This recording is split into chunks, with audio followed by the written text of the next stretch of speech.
Hey guys, I want to show you a new tool that I picked up for this year's coyote and fox trapping season. This is a back-saving stake puller. So there's a lot of different models that you can use for stake pullers, but there aren't very many that are really good ergonomically. And this one, I think it's going to be worth the investment. So what I use on my line are these, they're called super stakes. And so it's kind of like that bullet stake end. I run some cable. You can make these a variety of different lengths. I like to have chain on the end, and the main reason I like to have chain on the end is so that it lays flat in the trap bed when I set the trap. When I pound the stake in and I attach the trap to it, you don't have this tag that's sticking up out of the ground if you don't get it all the way in. I have really hard ground where I trap, really rocky most places. Except right here on the lawn, but these are the only stake I can find that doesn't get beat and bent up and broken every time I try to pound one into the ground. The problem with these super stakes is just the end is about $1.50 a piece plus shipping, and so they're very expensive, and in a lot of cases in the past I've been guilty of leaving them in the ground because I couldn't get them out, or it was very painful to try to do so. So it's imperative that you have some sort of a puller in order to get these back out of the ground, because they are expensive. You want to save as many as you can, because that can add up. Every set, you're talking, after you invest in this, some people go all chain. I would if I had the money right now, but you're talking $2 a setup, and so $2 for every set you make. If you don't get it out of the ground, that's money lost. Anyone that you can save, use twice, that's cuts the cost in half. It's $1. Use it 4 times, what's that, 50 cents? So anyway, we're gonna pound this into the ground. I'm gonna show you how this puller works.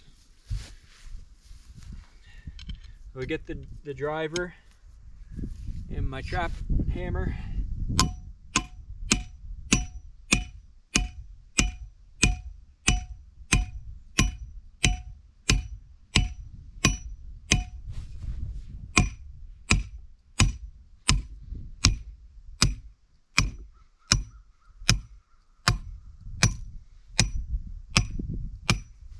Okay, so we're gonna pretend like we just set this in the ground, set our trap, caught a coyote, all's good.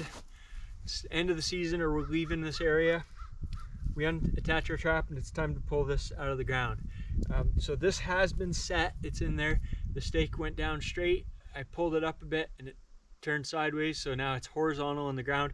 So basically, it's almost impossible to get it out of there without a puller or without digging the entire earth around here out. And so this thing, as you can see, it's, I don't know, what's that, 3.5 feet, a little over that in height. Made of steel tubing, some good bracing here. It's got the hook on here, the chain hook is to hook onto the end of your stake.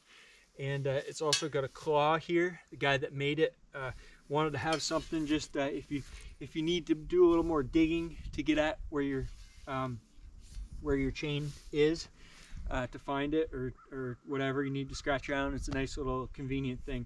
And so we're just going to take this, hook the chain on the chain hook, push. And the beauty of this is it allows you to push down and apply pressure down as opposed to pulling up, and that's what makes it a real back saver.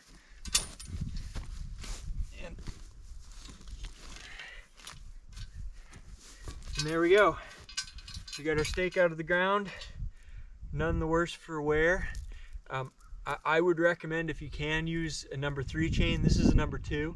It's a little bit smaller, it works, but the 3 will make sure that you won't have issues with breaking the chain, and maybe even, this is pretty good 3/32 cable, but you could go a little thicker on that too. So all you got to do is take a screwdriver and get the sand and dirt out of the inside of this, and you're ready to go again. All right.